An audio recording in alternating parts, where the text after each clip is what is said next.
ang ating kasama sa lahat ng laban, lahat na nasabi nito eh. Pero alam ko hindi siya mapapagod kagaya natin. Ang ating OIC Supremo ng ating Filipino Guerrilla Forces, ang ating mahal na kaibigan, Supremo Bukay, Colonel Metran.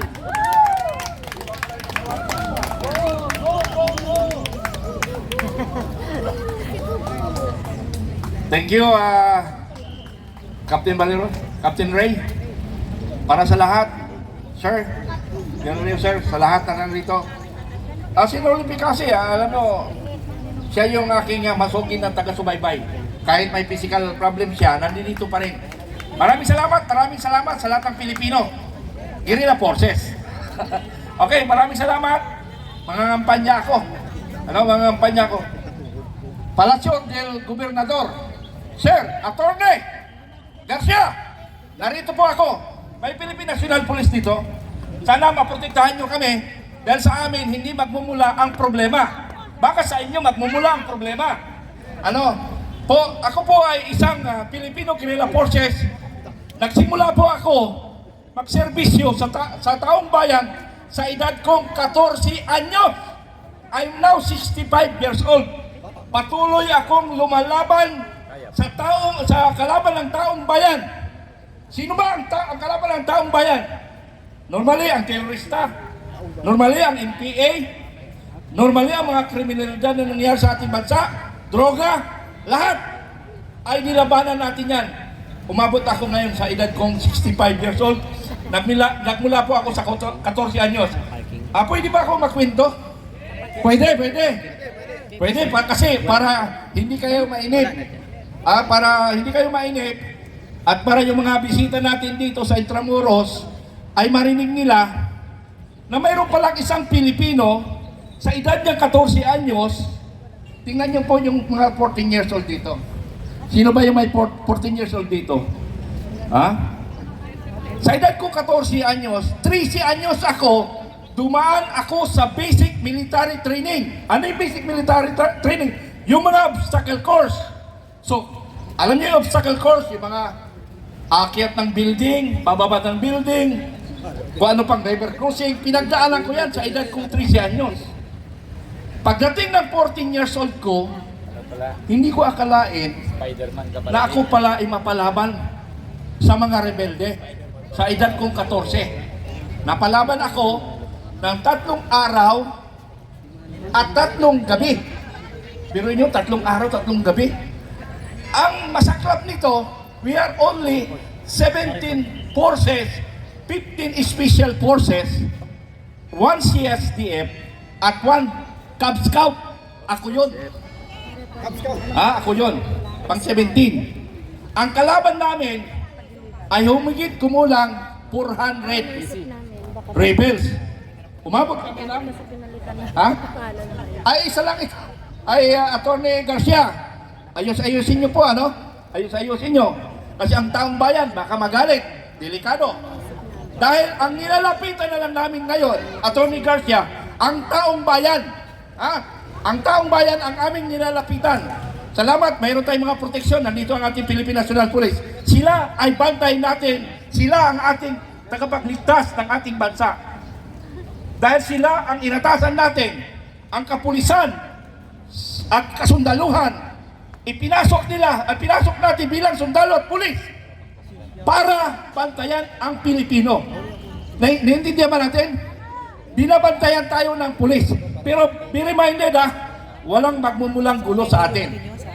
Wala. Ang atin lang magpahayag ng ating damdamin.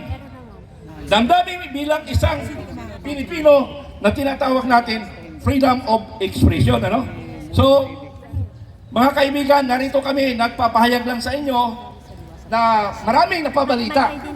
Isa na magpapatunay si Atty. Glensyong, si Atty. Respicio ay mayroong possible lang. Hindi ko sinabing may dayaan. Wala pa nga eleksyon, may dayaan. Paano kung may dayaan? Anong gagawin natin?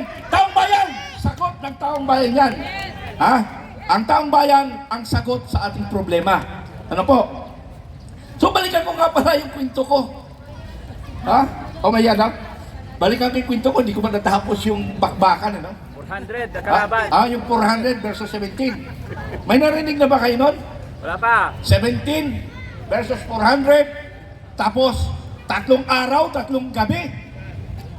Kaya pinapaliwanag ko dito na kaya palang labanan kahit gaano karami ang kalaban at kukunti lang tayo kung solid naman tayo. Di ba? Mula yung Commander Toothpick, sa lahat ng t-shirt namin sa taas, winisikan ko yan ang tinatawag namin X7, anting-anting. Ang t-shirt nilang lahat may tama. Pero yung t-shirt ko, walang butas. Kaya yung ibang sundalo kasama ko, suot nila yung t-shirt nila. Hoy, nadaprisan ako. Yung pala nakasabit, nakahanger. Pero sa akin walang tama. So, inisip ko, yung agimat ko, na ginamit ko, ay maaaring totoo. Kasi nga hindi tumalab sa akin, yung bala. Kasi ang amin noon, sa 3 araw, 3 gabi, lagi lang kami nakadapa. Walang pwedeng tumaas ang ulo. Kasi pag tumaas ang ulo mo, boom, kunana, patay kang, bata ka. So lahat kami nakatago ang ulo. Yung muscle lang ang nakatutok. Sa loob ng 3 araw, 3 gabi, nakadapa kami. Sabi ko, kung sana, kung mag-asawa lang ito, okay lang nakadapa 3 araw, 3 gabi, di ba? Tawa naman kayo, no? O, siyempre, yan ang pampalakas. Without that, mahina tayo. Di ba? Okay, tuloy tayo. Nakadapa kami 3 araw, 3 gabi. Pag sa gabi, nakaupo na kami. Kasi hindi naman kayo makikita, no? So, lumipas yan.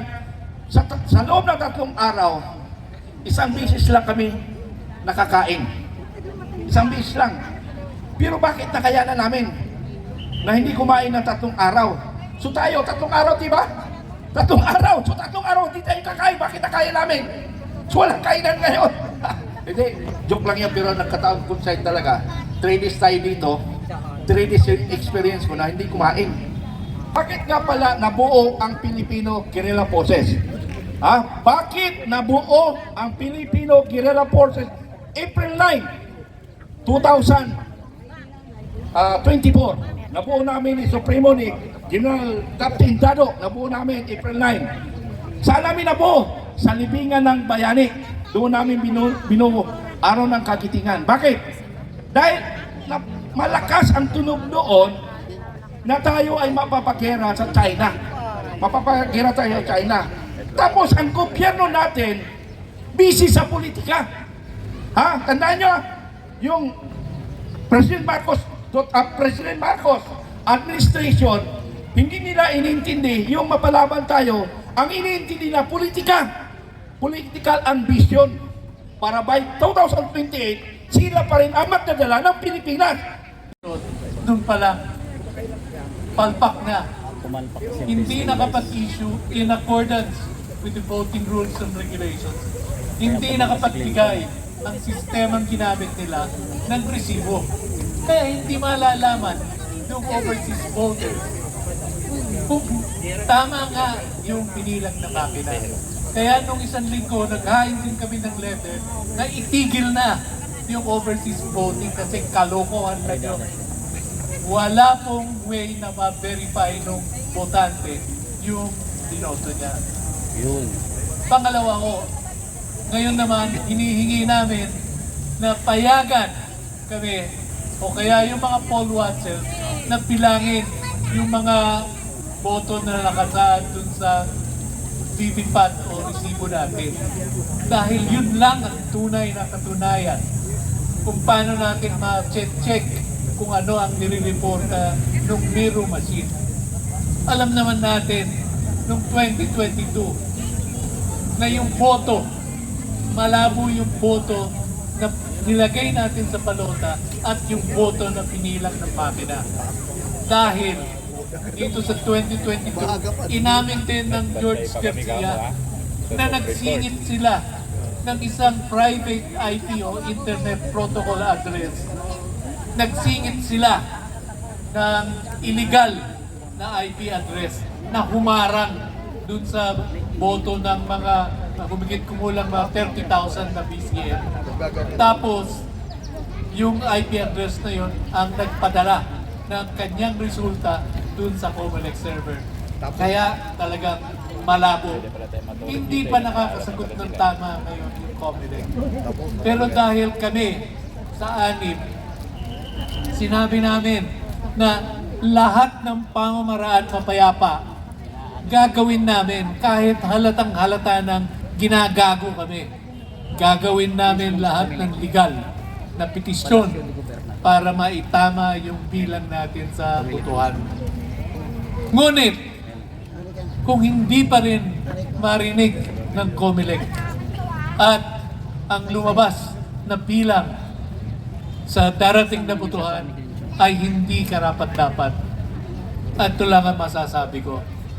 Kawaan ng Diyos ang kanilang maitim na kaluluwa kung kaharap na nila ang puot ng sambayanan. Maraming salamat po.